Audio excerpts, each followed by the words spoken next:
if I may give a few highlights that I wasn't aware of that was very helpful that was shared with me. It's going to depend on, are you, do you work for yourself? Do you have an employer? Are you publicly held, privately held? What type of insurance you have? Do they have long-term disability? Do they have short-term disability? Do you have a plan that you pay into? Do you have a plan that's just offered because you're an employee? I've seen it across the board. I've seen people buy long-term disability plans. I did not. I did not foresee cancer in my future. I did not have that. I did have the blessing and the gift of an employer who offered short and long-term disability. I don't know all the logistics. They're very important to understand and get your head around when you're diagnosed with cancer, because there's also FMLA. There's usually 90 days of short term. There's usually 90 days of long term. But again, this can vary on your situation.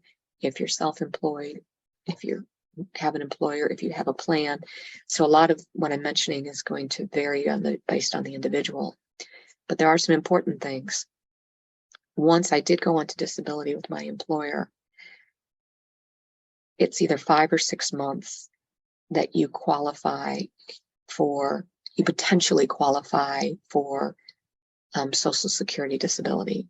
And there are 2 types of Social Security disability. I don't know their exact names because I always get them messed up. One's SSDI, one's SSI, but the one is if you are living at the poverty level. And the other is if you've been paying into Social Security and you have a benefit. That can kick in before you're 65 if you're disabled. But there's a grace period. And I think the grace period is either 5 or 6 months. And then you go to the Social Security website and you apply for it.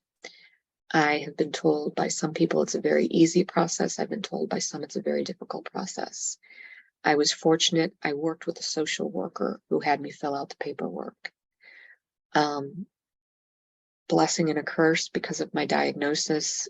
When I applied, it only took me a month to be accepted. That's different than being awarded. I still had to go, provided I was accepted, I still had to need disability after the 5 or 6 months, and then I could be awarded. Because some people go on disability, they apply, they're accepted, but then they come off of disability. Their cancer somehow it goes into remission, or they have some beautiful event occurs that they no longer need the disability. In my instance, I needed to continue on the disability. And that's when, after that waiting period went, and I apologize, I can't believe I can't remember if it's 5 or 6 months. I think it's 6 months. That's when my Social Security, so that was supplemental income, because I had, in my instance, I had lost a lot of my income because of being on disability. Some people go on disability and have 0 income. Some people go on disability and have a portion. Again, it depends on the plan that you have. And it's not meant to scare people. It's just meant to be aware of what you have and what you qualify, so that you can get those benefits if you qualify. In our cancer group, there's one woman who's over 70 who automatically qualifies for Social Security disability because she's over 65.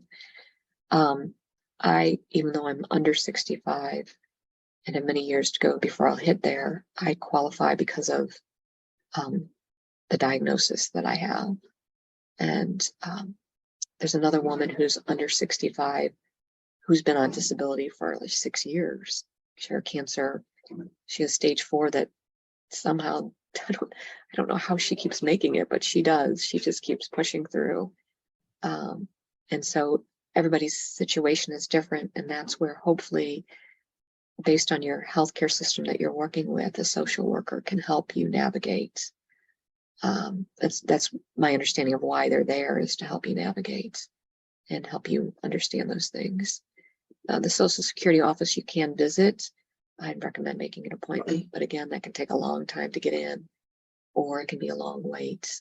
But if you can find a social worker who can work with you to help you better understand disability, it's manageable. It's comprehensible.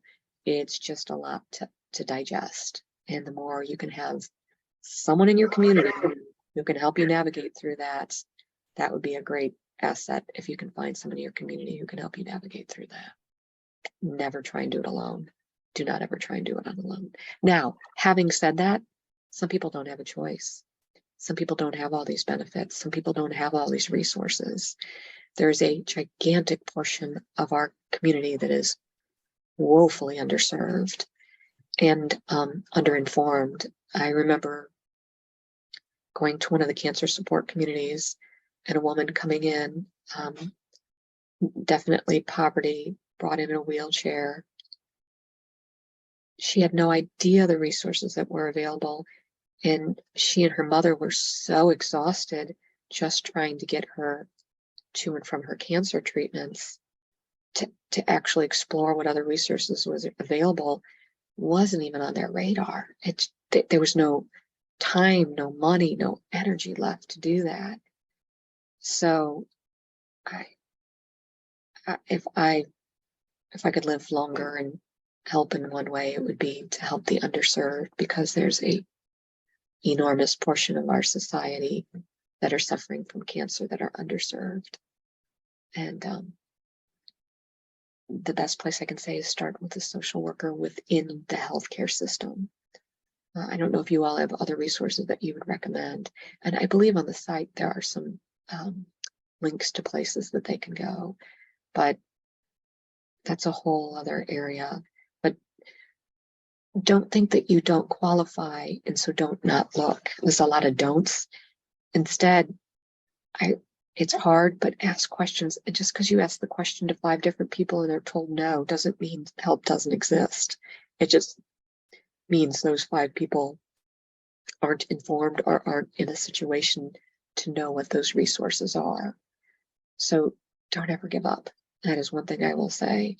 I cannot tell you the number of times someone said, we just don't do that, or that's not done. Never stopped me from looking. Mm-hmm. Never stopped me from looking. Mm-hmm. But it's a lot of energy. It's a lot of energy, which is why having a community, and gosh, how can you help me? Do you know anything about disability? Do you know anything about hospice? Do you know anything about palliative care? Anything you don't know about, ask your friends to do research for you. Ask your friends, do you have anybody who's been through hospice recently? Can you tell me, can I talk with them and find out about their experience? Do you know anyone who's been through palliative care recently? Can I talk with them about their experience? That's also where your friends can come in. Or do you know anyone who can help me manage all my bills and keep track of them? That's where when people come in and ask you questions, those are, for some of us, those are very vulnerable questions in very vulnerable areas of our life. But the more you can have people helping, so you're not trying to do it on your own, but not scattering yourself so thin. I would not recommend scattering yourself so thin. But there are, I'm amazed that the number of people will say, is there anything I can research for you? And I'm like, oh my God, yes. Can you look up this palliative program and tell me a little bit about them, and how do they rank and who do they compare to? So yeah, those are other ways you can ask your friends in your community to lean in and help you.